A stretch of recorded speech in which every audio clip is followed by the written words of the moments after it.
এজন্যই ব্যস্ততা থামিয়ে আমরা যেন একটু থমকে দাঁড়াই, আমরা যেন ভাবি কেন এই দুনিয়ায় আসলাম।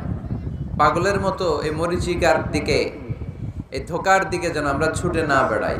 মাঝে মাঝে কবরস্থানে যাবেন। আল্লাহ রাসূল সাল্লাল্লাহু আলাইহি ওয়াসাল্লাম বলেছেন, নাহাইতুকুম আন জিয়ারাতিল কবুর আলআনা ফাজুরুহা ফাইন্নাহা তুযাক্কিরুল আখিরাহ।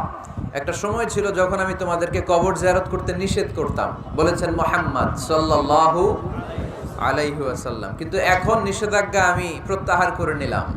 আল্লাহ রাসূল বললেন, এখন আর সমস্যা নাই, এখন যাও, কবরস্থানে যাবে, যে কবরবাসীদের সালাম দিবে, মাইয়িতদের জন্য দোয়া করবে।